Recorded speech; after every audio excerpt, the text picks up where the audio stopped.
জামায়াতের আমিরের দৃষ্টিতে ফ্যাসিবাদীদের 5 লক্ষণ, সব লক্ষণ এখনও বিদ্যমান। বিস্তারিত সংবাদ।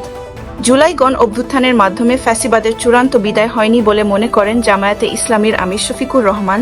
তিনি বলেন, মানুষ ধারণা করেছিল গণ অভ্যুত্থানের মাধ্যমে ফ্যাসিবাদের চূড়ান্ত বিদায় হবে, কিন্তু ফ্যাসিবাদের একটি অংশ বিদায় নিলেও ফ্যাসিবাদ বাংলাদেশে রয়ে গেছে। জামায়াতের আমিরের মতে ফ্যাসিবাদীদের কিছু লক্ষণ আছে। 1 নম্বর লক্ষণ হচ্ছে দুর্নীতি, 2 নম্বর লক্ষণ হচ্ছে চাঁদাবাজি, 3 নম্বর লক্ষণ হচ্ছে দখলদারি, 4র্থ লক্ষণ হচ্ছে মা বোনদের ইজ্জত নিয়ে টানাটানি, 5ম লক্ষণ হচ্ছে দেশকে গায়ের জোরে অস্থির করা। তার দাবি, সব লক্ষণই এখনো বিদ্যমান। আজ শুক্রবার সকালে রাজধানীর ভাসানটেক এলাকায় ঢাকা 17 আসনের আওতাভুক্ত জামায়াতের বিভিন্ন কমিটি আয়োজিত এক যুব ছাত্র ও নাগরিক গণসমাবেশে শফিকুর রহমান এ কথাগুলো বলেন। সম্প্রতি অনুষ্ঠিত 4 বিশ্ববিদ্যালয়ের ছাত্র সংসদ নির্বাচনে ইসলামী ছাত্র শিবির বিপুল বিজয় পায়। ছাত্র শিবির জামায়াতের ছাত্র সংগঠন হিসেবে পরিচিত।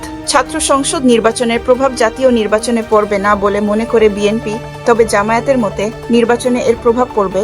এই প্রসঙ্গ টেনে জামায়াতের আমির শফিকুর রহমান বলেন, ছাত্র সংসদ নির্বাচনের ইতিবাচক প্রভাব জনগণের হৃদয়ে পড়েছে। এই রাস্তায় অনেকে সফল হতে পারবে না বা জনগণের ম্যান্ডেট পাবে না, এমন চিন্তা করে এখন কোনো জায়গায় পুরাতন সন্ত্রাসীরা নতুন রূপে আত্মপ্রকাশ করতে যাচ্ছে। কোথাও জামায়াতের প্রচার মিছিলে গুলি চালানো হচ্ছে, কোথাও মা বোনদের উপর হামলা করা হচ্ছে, কোথাও জামায়াতের প্রচার উপকরণ সরিয়ে ফেলা হচ্ছে, ছিঁড়ে ফেলা হচ্ছে।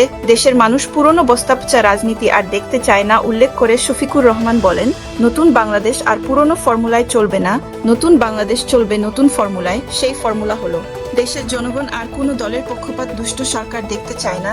জনগণ চায় সরকারের প্রত্যেক নিয়োজিত ব্যক্তি নিজের জন্য চিন্তা করার আগে জনস্বার্থ নিয়ে ভাববেন। যে সরকার জনগণের ভাগ্যের পরিবর্তনের কথা বলে জনগণের সঙ্গে প্রতারণা করে নিজের ভাগ্যের পরিবর্তন করবে না, দুর্নীতিতে জড়াবে না, সরকারের মদতপুষ্ট হয়ে কেউ চাঁদাবাজি করার দুঃসাহস দেখাবে না।